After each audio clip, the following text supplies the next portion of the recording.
My name is Betty Jane Preston, and I'd like to tell you about my first apartment. I was so thrilled to get this apartment. I had graduated from high school in 1946. The boys were coming home from the World War II, and they came to the January 1946 class and finished their class till June. And so that happened to be my class. So all the boys were coming home periodically as their time was up in whatever service they were in. I'd been writing to a young man in the Navy for a while, but he was still waiting to get out. In the meantime, I had graduated. I had gotten, this was 1947 by then, I had gotten an apartment, I had gotten a job in the General Electric Company as a file clerk, which paid $28 a week. And I was lucky enough to get this apartment. It was in a 3-story building with a turret. That's the only word I can think of. It had 3 windows, and it kind of stuck out at the top of the building. And at nighttime, you could look down the street. This was Schenectady, New York, 1947. You could look down at night and see all the lights down the hill and through the park and the marquee at the Proctor's Theater. And so it was a tiny apartment. And when I say tiny, I mean tiny. I mean, I had a Murphy bed, which is a mattress on a frame with springs, and you push it up and it's flat against the wall. Well, when you put that bed down, that was the end of the apartment. I had 2 little chairs that were sitting by these 3 windows and a overstuffed chair. So it was just room enough. If you put the bed down, you wanted to make sure you were ready for bed, because that was it. And I had a small tub and a toilet and a washstand. And I had what they call a galley kitchen. It was just the essentials. I remember eating a lot of scrambled eggs and ketchup for some reason. At least I was getting protein.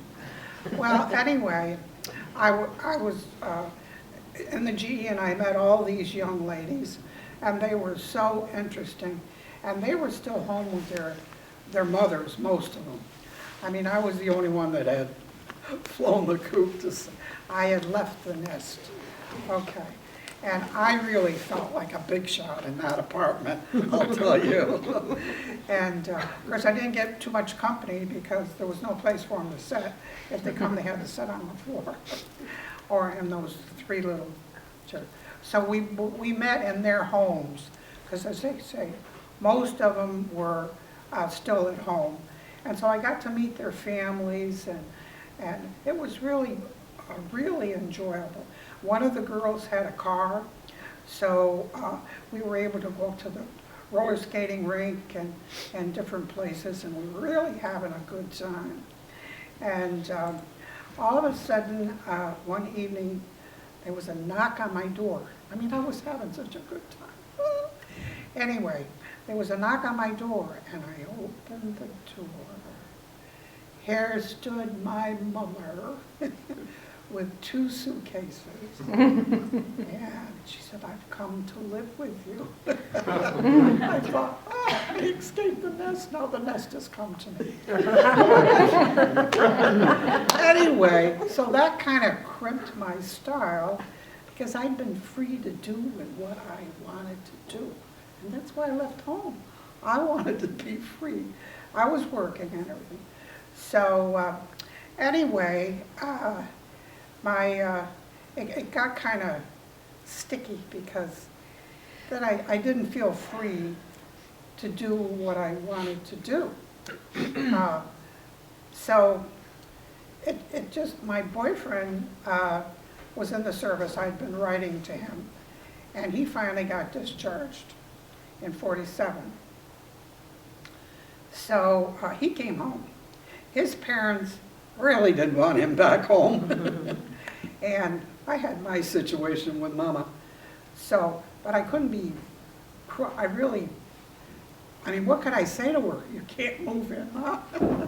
But anyway, it was all of a sudden the apartment, it was a wonderful thing, shiny and so on.